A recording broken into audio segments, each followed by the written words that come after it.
Hey everybody, this is Steve from Average Joe's Fantasy Football, and we've got your Week 4 start and sits for the running back position. Now again, these are going to be geared towards PPR, so that might make some changes for you guys, but if you guys do have questions about running backs in the standard league, make sure you hit us up in the comments down below, or of course our socials. This will be Week 4. Hopefully you guys got the waivers you guys were hoping for. Today was the day to get those guys. If you guys have trade questions or maybe pickup questions you do have on the waivers, please feel free to hit us up in the comments, or again, follow us on our socials. You can hit us up on the DMs or just directly onto our timelines. We'll be able to help you guys out. We're going to jump right into this. We'll make this pretty easy for you guys. So these are your obvious running backs, okay? I don't have many. I have 5. These are the guys that week in and week out that have been performing really well this season. I do have Cook in there, obviously with the, him playing. I know he was injured, he missed, but Madison did a really good job. If Cook is out, then I would substitute Madison in as far as an obvious start for you guys. Just make that easy for you, okay? These are guys you're going to be playing every single week so far. Now, into the starts. First guy I have is a start, and I believe in him, all right? Jonathan Taylor is somebody that I have as a good start this week. He's going against the Dolphins, who are allowing the 29th most yards, which is about 120 yards a game. They're also allowing 32 points to the running back position, which is 31st in the NFL. Look, I know Jonathan Taylor has been a little bit of a disappointment. If you remember last season, he didn't do very well the first, I would say, 6 to 7 games. Then he blew it up. Be patient. If you are looking to get him, this is a good time to trade for him. He is definitely a good buy low running back to really get after in case someone's like maybe 1-2 or 0-3 and they're struggling and they're like disappointed and they just need somebody. This is a good way to kind of maybe swoop in and get Jonathan Taylor. He's got a great matchup in the Dolphins. This is going to be his week to turn it around. I know there's a lot of things going on with the Colts with Wentz being hurt, a lot of inconsistency. Quentin Nelson's being hurt. I mean, there's a lot going on playing in the factors. But the fact that Marlon Mack is leaving or requesting to leave shows that the Indianapolis Colts are really putting in and buying in on Jonathan Taylor as their go-to guy. And then obviously Hines as their third down catching back. So I like Jonathan Taylor a lot. This is a great week to turn around. Next guy I have is Zack Moss. A little odd, right? Zack Moss is technically not even the starting running back for the Buffalo Bills. He's the second guy behind Singletary. But if you look at what he's done since he came back week 2 and week 3, because he did not play week 1, he's averaging over 17 yards a game. He is their goal line back. He is their back that, let's be honest, if they're up big, which they're playing the Texans, let's be real, Zack Moss takes over. Okay, and expect the Buffalo Bills to be up in a lot of games. That offense is very prolific. They're doing a lot of great things with Josh Allen. He looks like Josh Allen of last year. So I expect Zack Moss to really... I think he may even take over the running back position, I think, by week 7 or 8, just because of how he's performed. I do expect him to do really well. He's going against the Texans, who are allowing the 24th most yards at 105 yards a game. They are allowing 22.2 points, which is 13th in the NFL, which is kind of surprising. They're not allowing a lot of points, but they are allowing yards to happen. But I do expect Zack Moss to get you about 15 to 18 points again. I think he's going to get goal line. I think he's even going to get pass catch reception in the end zone. So I do like him. Now, another guy I have as a start, and I don't have him as an obvious start just because there are some better options, but I do have Chris Carson as a great start this week going against the 49ers. Chris Carson, obviously, depending on how the Seahawks play, does do really well. He gets about 15 to 16 points a game. There are some times where they do play behind. They tend to pass a little bit more with Russell Wilson, which I understand. You've got a great quarterback. But he is going against the 49ers, who are averaging 87 yards a game, which is 16th in the NFL. They are allowing 28.6 points, though, to the running back position, which is 26th in the NFL. So, yes, there may not be a lot of yards, but goal line defense, they're underperforming as far as the 49ers are going, and they're allowing touchdowns. So I like Chris Carson to get maybe 1 or 2 touchdowns in this game to really get him about 15 to 20 points. So he's a great start this week as a good, solid, low RB1, high RB2. All right. Now, as far as your sits go, I hate to say it. I had him as a good start last week, and I apologize.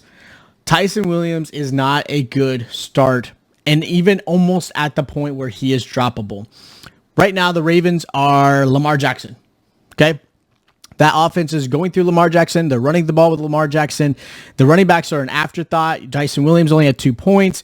Murray is non-existent, Freeman's non-existent, and because I think they don't really truly believe in Williams or Murray or Freeman, they're really putting a lot of that onto Lamar Jackson. So I don't like Tyson Williams, and if you guys have other options in waivers, like a Zack Moss, or maybe a Madison if he was still available, or even a Hubbard, to fill in for, Christian McCaffrey, I would drop Tyson Williams. They're going against the Broncos, who are second in the NFL against the run, which is averaging 42 yards a game. They're also averaging 8.6 points to the running back position, which is second in the NFL. Now, with that said, the Broncos have not played a winning team. All the teams they've gone against are 0-9 as a whole, so they haven't played really good offenses. But I think the Broncos defense is for real. In my early mock drafts that I did in the videos, I like the Broncos defense. Their secondary is amazing. You got Von Miller back from being healthy. I know Chubb is out, but expect him to be back and healthy. That defense is legit. And I think that's going to help the Broncos a lot this season, but I don't like Tyson Williams. Now, another sit I do have, and I have Shaquan Barkley as a sit. I had him as a start last week, and he did well. He put up about 21 points. I expected him to really turn it around. The reason I have them as sit, they're playing against the Saints. The Saints' rush defense is always top tier, probably in the past 5 to 6 years. They're averaging third against the running back in rushing yards, which is 48 yards, and they're also allowing 15.4 points, which is sixth in the NFL. They're not allowing running backs to perform well. This is not a great matchup. The offensive line still struggles in New York. They're not playing well. They're going to probably play behind. Not crazy behind, but I think they're going to play behind, which is going to have Daniel Jones pass a little bit more. And that even worries me with the fact that Sterling Shepard hurt his hamstring. Slayton hurt his hamstring. Galladay's still dealing. I mean, there's just no weapons. It really is Barkley. And I think that's going to help the Saints defense really hone in on that and not allow it. I think he's going to do pretty well PPR-wise. I mean, and what I mean by that is he might get 10 to 12 points because he's going to get 5 to 6, maybe 7 receptions, but not a lot of yards. And I don't expect a touchdown in this game. All right. Now, the last guy I have as a sit is going to be Damien Harris. Now, I know with White being out, some people believe that Damien Harris is going to rise a little bit in stock because he is going to be their hopeful pass catching. I don't believe that's going to happen at all. He is their pure runner, not their pass catching running back. And they're going against the Bucs. And let me just say this very clearly. Tom Brady, after losing to the Rams, does not really lose after losing a game. And on top of that, he's going against the Patriots, who is his team that he's had for, they've been there forever. This is the game that Tom Brady is going to really kind of give it to Bill Belichick. With that said, they're going to play behind a lot, which is really going to negate Damien Harris, and they're going to put him into a bad position. I don't like Damien Harris a lot. The Bucs are allowing 6th fewest yards to the running back at 57 yards, and they're allowing 21.1 points, which is 10th in the NFL. So if they get a goal line, sure, Damien Harris might be that guy. I don't expect that to be the case. I do expect the Bucs defense to actually do really well in this game, more for Tom Brady, and I expect Tom Brady to really light it up in this game for himself and to kind of prove everybody that he is who he is, right? Now, as far as some sleepers go, these are who I have as some good sleepers. I have David Montgomery against the Lions. The Lions are allowing 92 yards a game, which is 17th in the NFL, and they're also allowing 26.9 points to the running back position, which is 24th in the NFL. So this is a great matchup. I think it's going to be back and forth. Whether it's Fields, Dalton, maybe Foles, I don't know, whoever they put at quarterback. I think hopefully Matt Nagy, nobody really believes him, but hopefully Matt Nagy actually tries to change his game plan and use Montgomery to really help the quarterbacks and really open up the passing game. But I do like Montgomery as a good sleeper. I know a lot of people are kind of nervous with what's going on with Chicago, but I do like him. And the other sleeper I've got is Gibson. Now, I had him as a sit last week, and he did perform really well with that touchdown.